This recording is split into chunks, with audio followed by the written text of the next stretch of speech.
सभी को जैमसी की एक बार फिर परमेश्वर ने अपनी पवित्र उपस्थिति में आने का मौका दिया है। हम पिछले दिनों से अनादिकाल का परमेश्वर, सनातन परमेश्वर, एकमात्र सच्चा परमेश्वर, वो विषय सीखते आ रहे हैं। आइए उसी विषय को आगे परमेश्वर के पवित्र आत्मा की अधीनता में, उसकी अगुवाई में और अधिक सीखने के लिए हम अपने आप को नम्रता के साथ, दीनता के साथ, परमेश्वर के डर और भय के साथ अपने आप को अर्पण करें, सर झुकाएं, प्रार्थना करें। महान जीवते प्रभु, तेरा शुक्र करते हैं प्रभु, अनादिकाल के परमेश्वर के विषय के बारे में प्रभु काफ़ी दिनों से हम सीखते आ रहे हैं। पिता, पवित्र आत्मा, जैसे आपने पिछले दिनों में सिखाया, आज भी हमारी एक एक ज्ञान बुद्धि समझ को आप खोल दो और एक एक भाई बहन, बच्चा, बुजुर्ग, माता, बुजुर्ग, पिता, नौजवान, जो भी पिता परमेश्वर इस भाषा को समझता है, पिता एक एक से आप बात करें, एक एक ज्ञान बुद्धि समझ को आप खोल दें प्रभु यीशु मसीह के नाम में। एक एक की बुद्धि खुल जाए और वो अपने अनादिकाल के परमेश्वर को पहचान लें, कबूल कर लें, पापों से तौबा कर लें, मन फिरा लें और अनंत काल का जीवन प्राप्त करें। प्रभु, ये प्रार्थना हमारे उद्धार करता प्रभु यीशु मसीह के सामर्थी और पवित्र नाम से मांग लेते हैं। सुनो और ग्रहण करो, आमीन। आइए हम परमेश्वर के वचन में से इस विषय को और आगे सीखने के लिए जा रहे हैं।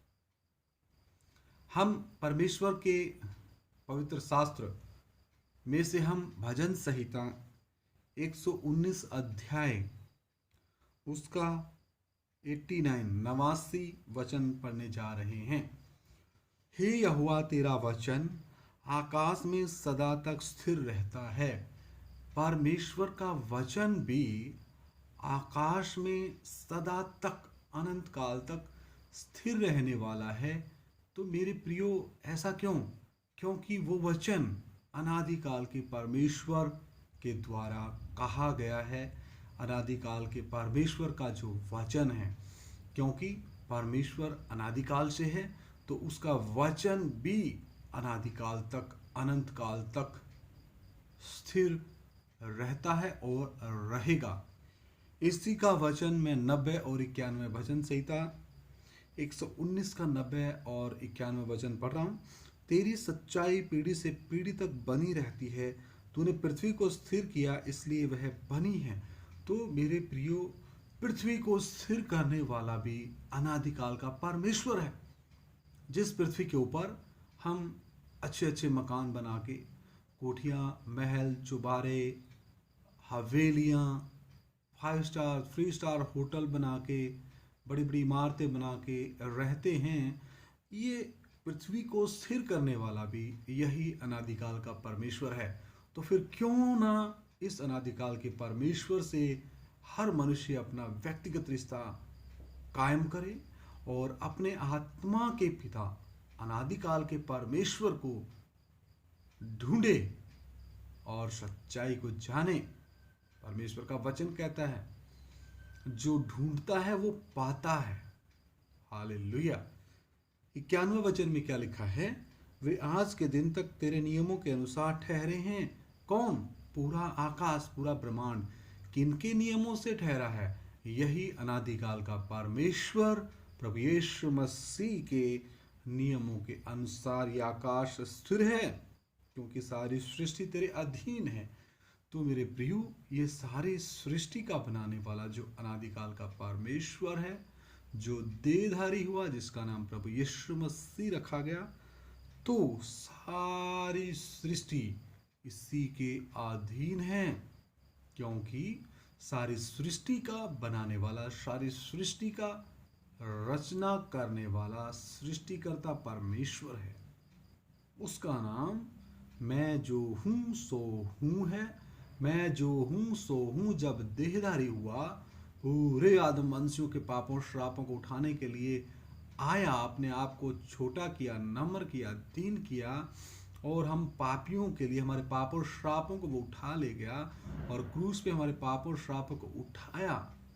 तो उस देह का नाम है प्रभु यीशु मसीह। प्रभु का अर्थ है मालिक, यीशु का अर्थ पाप से निजात देने वाला, और मसीह का अर्थ है पूरा पूरा अधिकार दे करके, अभिषिक्त करके भेजा हुआ। तो मेरे प्रियो, ये बातें हम पिछले भागों में अच्छी रीति से सीखते आ रहे हैं। तो यहाँ लिखा है, सारी सृष्टि तेरे अधीन है। सृष्टि अपने सृष्टिकर्ता के अधीन है, लेकिन वर्तमान मानव जाति अपने सृष्टिकर्ता को भूली हुई है। तो वर्तमान मनुष्य जाति को सोचना पड़ेगा, समय बहुत कम है, कि हमारा कर्ता कौन है, हमारी आत्माओं का कर्ता कौन है, हमारा आत्मिक पिता, पूरे ब्रह्मांड का बनाने वाला, पूरी सृष्टि कायनात का बनाने वाला कौन है। वो ही परमेश्वर मुझ निकम्मे के द्वारा, पवित्र आत्मा के द्वारा वचन लेकर के इस माध्यम के द्वारा हर एक हिंदी भाषी मेरे प्रिय भारतवासियों से आज और पिछले काफ़ी समय से इस विषय के द्वारा बातें करता आ रहा है, क्योंकि पवित्र आत्मा मानव जाति को उनके पापों के बारे में कायल करने आया है, क्योंकि पवित्र आत्मा कलीसिया को तैयार करने आया है, क्योंकि पवित्र आत्मा परमेश्वर का जो तीसरा व्यक्तित्व है, हमें सारे सत्य के मार्ग में, सच्चाई के मार्ग में चलाने आया है। पवित्र आत्मा हमें हर एक बात स्मरण कराने आया है। पवित्र आत्मा हमें मसीह के ढील डोल तक बढ़ाने के लिए आया है। पवित्र आत्मा हमें एक सिद्ध मनुष्य बनाने के लक्ष्य से आया है। तो मेरे प्रियो, अपने अनादिकाल के परमेश्वर को जानना, मानना, ग्रहण करना, पापों से मन फिराना, तौबा करना, ये हर एक व्यक्ति के बारे में परमेश्वर की भली भावती और सिद्ध इच्छा है कि हर मनुष्य बचाया जाए। आगे हम पढ़ते हैं एज्रा नबी की किताब, एज्रा नबी की किताब 5 अध्याय और उसका 11 वचन, 5 का 11 वचन। एज्रा नबी की किताब 5 का 11। उन्होंने हमें यूं उत्तर दिया, हम तो आकाश और पृथ्वी के परमेश्वर के दास हैं। किसके दास हैं? मैं जो परमेश्वर का शत्रु था, मैं अपने बारे में बता रहा हूं, लेकिन जब से परमेश्वर ने मेरी बुद्धि खोली, मेरी आत्मिक आंखें खोली, मेरी ज्ञान बुद्धि समझ को खोला, यूहन्ना 8 का 32 वचन मेरे जीवन में कार्य किया कि तुम सत्य को जानोगे और सत्य ही तुम्हें आजाद करेगा, उसके पश्चात मैं भी दिलेरी के साथ, हौसले के साथ कह सकता हूं इस वचन के अनुसार, एज्रा 5 का 11, उन्होंने हमें यूं उत्तर दिया, हम तो आकाश और पृथ्वी के परमेश्वर के दास हैं। मैं आपके सामने इस माध्यम के द्वारा परमेश्वर के वचन को आपके बीच में पवित्र आत्मा की अगुवाई में जो दे रहा हूं, मैं भी उसी आकाश और पृथ्वी के बनाने वाले परमेश्वर का दास हूं, उसका बेटा हूं। वचन में आगे लिखा है, और जिस भवन को बहुत वर्ष हुए इस्राएलियों के एक बड़े राजा ने बनाकर तैयार किया था, उसी को हम बना रहे हैं। यहाँ पर हम एक बात के ऊपर ज़्यादा फोकस डालना चाहते हैं कि हम तो आकाश और पृथ्वी के परमेश्वर के दास हैं। तो ये वचन परमेश्वर की आवाज है जिसने आकाश और पृथ्वी को बनाया। उत्पत्ति 14 अध्याय 19 वचन, उत्पत्ति 14 अध्याय 19 वचन। और उसने अब्राहम को यह आशीर्वाद दिया परम प्रधान ईश्वर की ओर से। किसकी ओर से? परम प्रधान ईश्वर की ओर से, जो आकाश और पृथ्वी का अधिकारी है। तू धन्य हो, परम प्रधान ईश्वर की ओर से, जो आकाश और पृथ्वी का अधिकारी है। तो ये जो वचन है, ये परमेश्वर का वचन है, उसकी आवाज है, जो आकाश और पृथ्वी का अधिकारी है। तो फिर हे मेरे प्रिय भाइयों, हे मेरे प्रिय भारतवासियों, हे मेरे हिंदी जानने वाले, किसी भी देश में रहने वाले, द्वीप और टापू में रहने वाले भाइयों बहनों, अपने सृष्टिकर्ता परमेश्वर अपने उद्धारकर्ता परमेश्वर को कबूल करें, अपने पापों से मन फिराएं, तौबा करें और अपना आत्मिक रिश्ता अपने आत्मा के कर्ता प्रभु यीशु मसीह के साथ मजबूत करने के लिए अपने आप को सौंप दे। अपने आप को घुटनों पर ला करके कहें, प्रभु सचमुच आप मेरे उद्धार करता हो। आइए सर झुकाएं, प्रार्थना करें। महान जीवते परमेश्वर, अनुग्रहकारी प्रभु, मैं आपका धन्यवाद देता हूँ। थोड़ी देर तेरा वचन सीखने के लिए कृपा दिया और गहराई से आप हमें सिखाएं। तेरा वचन एक एक के हृदयों को कायल करे और प्रभु एक एक भाई बहन जो भी इस वचन को सुने, पवित्र आत्मा अपने कायल करें। पवित्र आत्मा आप उनकी ज्ञान बुद्धि समझ खोल दें।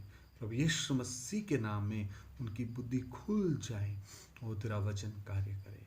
हम घटते जाएं और पवित्र आत्मा आप बढ़ते जाएं। पिता पुत्र पवित्र आत्मा त्रिएक परमेश्वर हमारे अंदर बढ़ता जाए और हमारे परमेश्वर की महिमा इन मिट्टी के बर्तनों में प्रकट हो और ये वचन के अनुसार ये जो शरीर है, आत्मा प्राण शरीर है, परमेश्वर की अधीनता में, आज्ञाकारिता में और परमेश्वर के वचन प्रार्थना संगति में और परमेश्वर की इच्छा पूरी करने में, परमेश्वर को प्रसन्नदायक जीवन बिताने के लिए, परमेश्वर को प्रसन्न करने के लिए ये जीवन जीने में और हम आगे बढ़ते जाएं और प्रभु को प्रसन्न करने वाला हमारा जीवन एक का बन जाए। हम मसीह के ढील ढोल में आगे बढ़ जाएं और हम दूसरों के लिए आशीष का कान बन जाएं। हमारा जीवन बहुतों के लिए आशीष का कान बन जाए और हमारा रिश्ता हमारे आत्मिक पिता के साथ दिन प्रतिदिन मजबूत होता जाए। ये प्रार्थना हमारे उद्धार के कर्ता प्रभु यीशु मसीह के सामर्थी और पवित्र नाम से मांग लेते हैं। सुनो और ग्रहण करो। आमीन। सभी को जय मसीह की। मारानाथा।